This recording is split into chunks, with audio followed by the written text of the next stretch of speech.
Hello అండి. Welcome to our channel ముద్దపప్పు ఆవకాయ్. ఇవాళ మన రెసిపీ వచ్చేసి చామదుంపల పులుసు. క్రీమీగా, టేస్టీగా, మంచి టెక్స్చర్‌తో, మంచి టేస్ట్‌తో, మంచి అరోమాతో చాలా బావుంటుందండి ఇది. ఒక్కసారి చేసి చూడండి. ఖచ్చితంగా మీకు నచ్చి తీరుతుంది. ఈ రెసిపీ ఎలా చేయాలో ఏంటో ఒక్కసారి చూసేద్దాం రండి.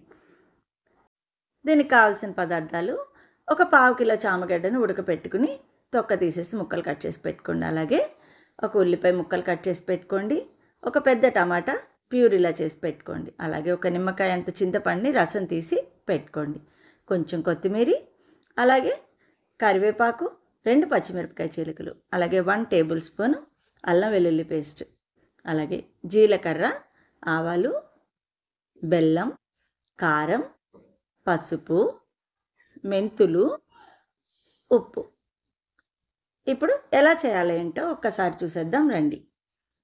ముందుగా పొయ్యి మీద కడాయి పెట్టేసుకోండి. అందులో ఒక 1 టేబుల్ స్పూన్ ధనియాలు వేసుకోండి. ధనియాలు వేసుకుని అది కొంచెం వేగాక ఒక హాఫ్ టేబుల్ స్పూను జీలకర్రను కూడా వేసేసుకోండి. వేసుకుని అందులో ఒక 4 మెంతి గింజల్ని అలా వేసుకోండి. వేసుకుని ఒక చిన్న దాల్చిన చెక్క ముక్క వేసుకోండి. నేను చూపిస్తున్నాను కదా, అంతే వేసుకోండి. ఆ దాల్చిన చెక్క ముక్క వేయడం వల్ల చాలా టేస్ట్ వస్తుందండి, మంచి ఫ్లేవర్ వస్తుంది. అలాగే 1 టేబుల్ స్పూన్ నువ్వులు కూడా వేసేసుకోండి. వేసేసుకొని అన్నీ కలిపి చక్కగా సిమ్లో పెట్టి నిదానంగా వేపుకోండి. వేగాక మిక్సీ జార్లోకి తీసుకుని మెత్తగా మిక్సీ పట్టి పక్కన పెట్టుకోండి. ఇప్పుడు పొయ్యి మీద కొంచెం వెడల్పాటి గిన్నె పెట్టుకుని 2-3 స్పూన్స్ ఆయిల్ వేసుకోండి. అలాగే అందులో ఆవాలు, జీలకర్ర వేసేసుకుని కొంచెం మెంతులు కూడా వేసేసుకోండి.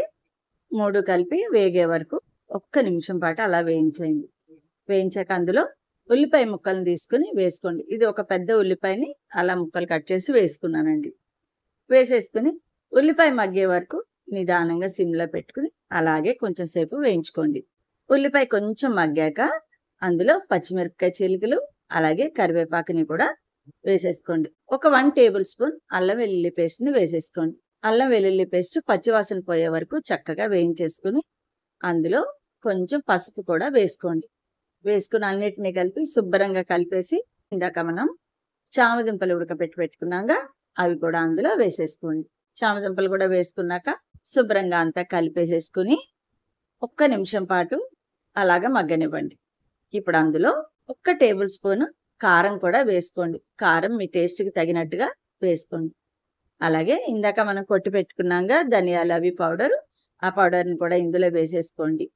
వేసేసుకుని చక్కగా కారం, మసాలా అన్నీ బాగా పట్టేలాగా చక్కగా ఒక 2 నిమిషాలు అలా వేపేసేసుకుని అందులో టమాటా ప్యూరీ తీసి పెట్టుకున్నాక ఆ ప్యూరీని అందులో వేసేసుకోండి. వేసేసుకుని మొత్తం అంతా కలిసేలా కలిపి ఒక 2 నిమిషాల పాటు దాన్ని కొంచెం ఉడకనివ్వండి. ఇవన్నీ కలిపి ఒక 2 మినిట్స్ ఉడికించారంటే కాస్త దగ్గరగా అయ్యి కొంచెం చిక్కబడుతుంది కదా, అప్పుడు అందులో టేస్ట్కి తగినట్టుగా సాల్ట్ని వేసుకోండి. 1 స్పూన్ సాల్ట్ అయితే కరెక్ట్గా సరిపోతుందండి. మీ రుచికి తగ్గట్టు వేసుకోండి. అలాగే అందులో ఇందాక చింతపండు రసం తీసి పెట్టుకున్నాక ఆ చింతపండు రసాన్ని వేసుకోండి. కరెక్ట్గా నిమ్మకాయ ఎంత సైజు చింతపండు వేసుకుంటే ఆ పులుసుకి సరిపోతుందండి. ఇది పులుపు ఎక్కువ ఉంటేనే ఈ పులుసు బాగుంటుంది. ఇదంతా కలిపి ఒక 5 నిమిషాల పాటు దాన్ని అలాగే ఉడికించుకోండి. చక్కగా అంతా ఉడికింది అనిపించాక ఇప్పుడు పులుసుకి తగినన్ని నీళ్లు పోసుకోండి. ఒక కప్పు రసం వేసుకున్నాక ఒక కప్పు వాటర్ కూడా పోసుకుంటే ఆ పులుపు కదా అలాగా సరిపోతుంది. అన్ని వేసేసుకుని కలిపేసి ఒక 5 నిమిషాల పాటు దాన్ని అలాగే ఉడకనివ్వండి. ఈ పులుసు చిక్కగానే ఉంటుందండి. పలుచగా ఉంటే చామదుంపల పులుసు బాగోదు. కాబట్టి అలాగే ఉడికించుకోండి. అంతా ఉడికాక కొంచెం కొత్తిమీర వేసుకుని సర్వ్ చేసుకోండి. ఈ రెసిపీ కనుక మీకు నచ్చితే లైక్ చేయండి, షేర్ చేయండి, సబ్స్క్రైబ్ చేయండి.